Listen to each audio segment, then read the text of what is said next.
నమస్కారం బాగున్నాం సార్. క్షమించాలి, జరిగింది చాలా పెద్ద పొరపాటు జరిగింది.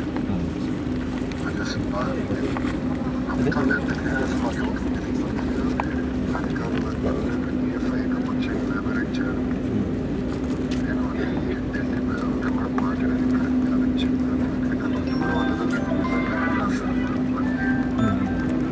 కోఆర్డినేట్ చేస్తాను. జరగలేదని పర్సనల్గా మానిటర్ చేస్తున్నా, నేను చూసుకుంటాను. నేను కూడా పబ్లిక్ స్టేట్మెంట్ ఇచ్చాను. ఇంటిగా పోయినా మనం చేయాల్సిన పనులు చేసుకున్నాం. నాది బాధ్యత ఎవరు చేసుకోండి. ఆ సైడ్ నుంచి నేను ఒక బస్సు కూడా రిటర్న్ చేస్తే ఎప్పుడేమున్నా కూడా మీరు మీ అదే సార్, బస్సు ఆగస్టు నుంచి ఆగింది సార్. అది బస్సు ఆగస్టు నుంచి ఆపినారు సార్. అది అయిపోయింది సార్. నేను ఆర్డర్స్ ఇచ్చేసాను, చేసుకుంటాను.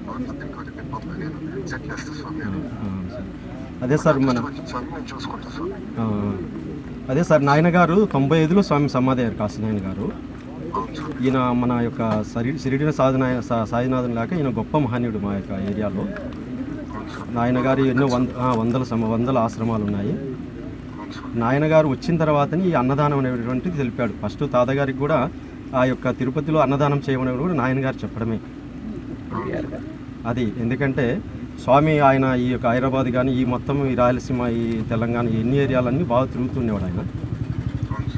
కాబట్టి స్వామివారికి నాయన గారు 95లో ఇక్కడ జ్యోతి క్షేత్రంలో సమాధి అయినారు. ఆ సమాధి అయినప్పటి నుంచి ఈ 4 రాష్ట్రాల్లో ఉన్నటువంటి భక్తులందరూ లక్షలాది మంది స్వామివారి దర్శనానికి వస్తూ ఉంటారు. ఆయన ఆరాధన కూడా డిసెంబర్లో జరుగుతుంది సార్. దత్తపౌర్ణమి స్వామి సమాధి అయ్యారు.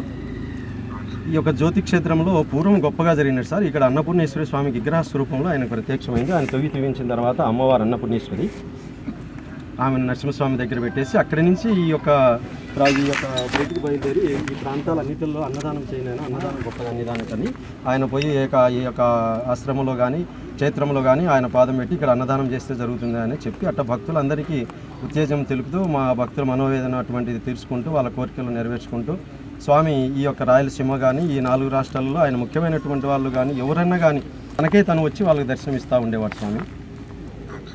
కాబట్టి సార్ ఇక్కడ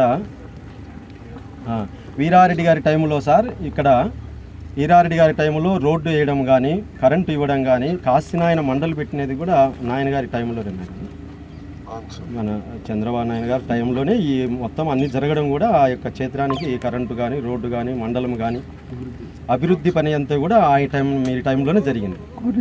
కాబట్టి ఇప్పుడు ఏమైందంటే ఈ 29 సంవత్సరాలలో ఎదురు లేకుండా లక్షలాది మంది దర్శనం చేసుకుంటూ అన్నదానాలు గొప్పగా ఆయన కార్యక్రమాలు జరుగుతూ ఇటీవల ఫారెస్ట్ వాళ్ళు కొంత మాకు పర్మిషన్ లేదు, దీని మీద ఇబ్బంది కలుగుతా ఉన్నప్పుడు మేము దానికి తగిన ఒక 50 ఎకరాలు సబ్మిట్ చేసి ఫైల్ ఢిల్లీలో పంపించినాం సార్. అది ఈ లోకల్ మా యొక్క ఇన్ఛార్జి రితీష్ రెడ్డి గారు, మా లోకల్ నాయకులు అందరూ కలిసి దీని మీద బాగా శ్రద్ధ పెట్టేసి కాశీనాయన గారి ఆశ్రమాన్ని మెట్టతిరిగి మనం కాపాడుకోవాలనేటువంటి అందరూ ఉద్దేశము. మరి తరువాతి ఉండే భక్తులు వేలాది మంది కూడా లక్షలాది మంది కూడా ఆయన యొక్క సమాధి సంస్థానాన్ని మనం కాపాడుకోవాలనేటువంటి సంపూర్ణ భావంతో మేము కార్యక్రమం చేసి ఫైల్ కూడా ఢిల్లీకి పంపిస్తున్నారు సార్ మా వాళ్ళు లోకల్ వాళ్ళందరూ కలిసి. దీనికి మాకు న్యాయం చేసి ఈ యొక్క క్షేత్రానికి పర్మిషన్ తీసుకొచ్చే బాధ్యత మీదే సార్. ఇది అది నేను వర్కౌట్ చేస్తున్నాను, నేను పర్సనల్గా అది వర్కౌట్ చేస్తున్నాను స్వామి.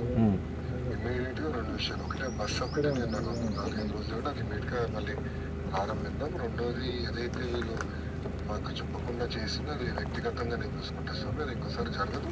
అయ్యే ఖర్చు కూడా ఏమంటే పర్సనల్గా నేను చేస్తాను. రెండోది మూడోది కూడా స్వామి, నేను మనోడి నంబర్ ఇస్తాను. ఎవరుంటే మనోళ్ళు వాట్సాప్ ద్వారా నాకు మెసేజ్ పెడితే సరిపోతుంది స్వామి. నేను పర్సనల్గా కోఆర్డినేట్ చేస్తాను స్వామి. జరగకుండా నాకు ఎందుకంటే ఈ అధికారులు తీసుకున్న సరైన ఆలోచన లేకుండా తీసుకున్న నిర్ణయాల వల్ల ఏది ఇబ్బంది పడుతున్నాం. సో ఇలాంటివి ఉంటే ఇమీడియట్గా నాకు ఎస్కలేట్ చేస్తే స్వామి నేను చూసుకుంటాను. అది సరే, మా భక్తుల మనోవేదన మీరు గట్టిగా దీని మీద కాశీనాయన మీద మీరు ఖచ్చితంగా దీని మీద పర్మిషన్ వచ్చేదానికి చేయాలి సార్. దీనికి అది నేను కేంద్ర ప్రభుత్వంతో మాట్లాడిన ఇతర పెద్దలతో కూడా నేను కోఆర్డినేట్ చేస్తున్నాను సార్.